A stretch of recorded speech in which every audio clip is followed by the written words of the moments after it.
Boys and girls, ladies and gentlemen, children of all ages, it's Jesse with the Common Nerd, bringing you pop culture and all things nerdy through a common sense lens. And we know that the new Ironheart series is coming out in June, right? The race swap DEI version of Tony Stark that's a little black girl who steals tech from Iron Man in order to make her own suit, and she's just the bestest ever. She's so much better than everything about Tony Stark and yada, yada, yada. And it's all that exact same kind of nonsense marketing we have heard before. Now, this is a character that failed miserably in the comic books. It was right during the era of the time of all the activists really going full bore over there at Marvel Comics, and just like everything else that they've tried that has failed in the comics, it's also going to fail in live action. Nobody cares about this character. There's no connection, no matter how much they try to go out there and say there is. So, of course, as usual, Disney Marvel is going to use the old bait and switch tactic and talk all about Tony Stark trying to make some kind of connection, even though there literally is absolutely no one. And, of course, she's going to be more remarkable than Tony Stark in every way, shape, or fashion, because wham and power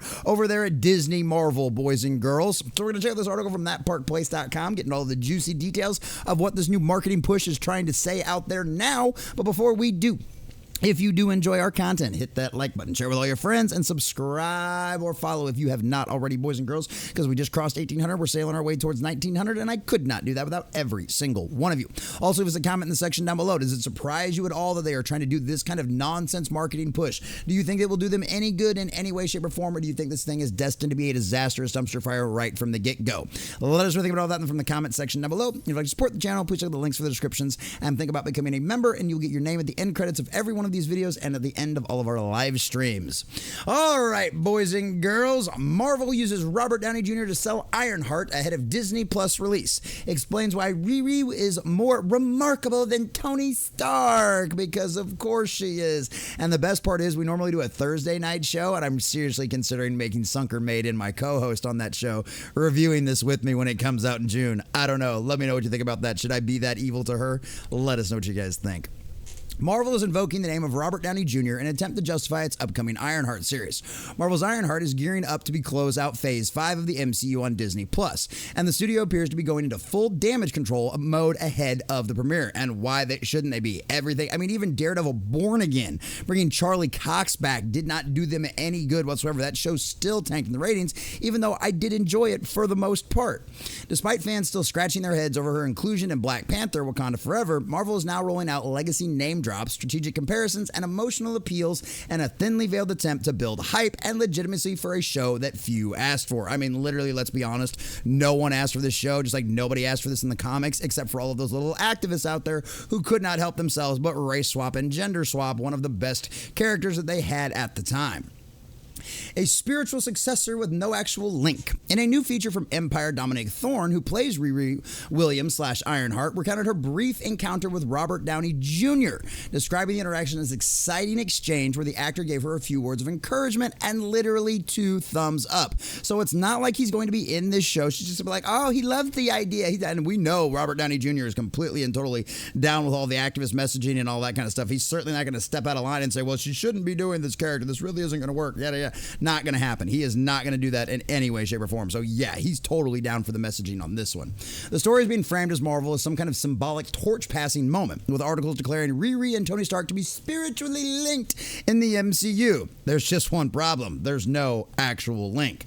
Tony Stark died in Avengers Endgame before Riri Williams was ever introduced. They never met. They have no shared screen time, no storyline overlap, and no established relationship in the films. Calling them spiritually connected is pure marketing spin. A way for Marvel to claim legacy without earning it. It's also a way to reassure fans that Iron Man approves of his replacement, even though the replacement is arriving with little of the narrative weight that made Stark iconic, which of course not. This is a character that they pulled straight out of the activist comics out there that did not do them any good. It did not sell any comics. It did not bring in any new fans. And guess what? The exact same thing is going to happen with this series on Disney+. The whole premise behind it from the beginning just reeks of red flags and diversity, inclusion, and equity nonsense. Then there's the quote that's raising eyebrows. Thorne compared her character's background with Tony Stark's. She's dumpster diving, whereas Tony Stark was like a bajillionaire. What she's able to accomplish is remarkable. Yes, that's right, boys and girls. She has to jack all of her stuff in order to make something out of it, so she's just working with trash. She's looking with leftover dumps. Oh, you mean like the parts, the scraps, and all of that other kind of nonsense that Iron Man, Tony Stark, Stark literally did in a cave with scraps. Remember what Jebediah said? Yeah, but no. Riri Williams, she's so much more remarkable because she's working with all of his trash. It's just amazing what she can perform. By framing Tony as a spoiled billionaire in contrast to the gritty and remarkable Riri, Marvel seems to be engaging in the same messaging we've seen before, propping up new heroes by downplaying the old ones. Instead of letting Ironheart stand on her own, the narrative is that she's more authentic because she comes from less. It's a tired playbook and one that's turning off longtime fans. It hasn't worked the entire time they've tried it. It didn't work with Captain Black America, Brave New World. That movie failed miserably at the box office because nobody wants a black Captain America. It didn't work when Falcon took it over in the comics. It's not going to work on live action. These people just don't seem to get it. Apparently they don't pay attention to the sales numbers, or maybe they don't care because all they're trying to do is push an agenda and not actually give fans what they want to see and would actually enjoy and bring them in more viewers. Riri Williams' original appearance in Wakanda Forever was widely viewed as forced, with many critics and fans noting that her inclusion felt like a Disney Plus backdoor pilot more than a natural fit for the story. Now her standalone series is being marketed with a borrowed nostalgia, legacy hand-me-downs, and vague platitudes. Not to mention the outfit. The suit just looks stupid, man. It is really dumb if you haven't seen some of these trailers for all of this kind of stuff. The official synopsis describes Riri as returning to Chicago after Wakanda, where she'll face off against Parker Robbins, aka the Hood, a character powered by dark magic. Meanwhile, Disney Plus is positioning Ironheart as the climactic ending to Phase 5, even though the hype just isn't there. Well, it definitely will end up being the end of Phase 5, and everybody will be very glad to see it go. This thing has not gone over very well for fans. Phase Bore was even worse, and now, Phase Bore was actually better than this, Phase 5, because Phase 5 has failed even miserably more than Phase Bore. That's how bad things have gotten. Marvel burnout is real, and Disney has done it to their fans. It's hard to shake the feeling that Marvel knows this and trying to salvage interest by reminding audiences of Iron Man without actually giving them Iron Man, of course, because that's all they've got left. But remember, Berries, you remember Iron Man? You loved Iron Man, right? She's just like him, except she's better at everything. Marvel used to let characters earn their place through the years of storytelling, growth, and audience connection. That's how Legacy used to work, but Ironheart is being treated like a plug-and-play replacement for Iron Man.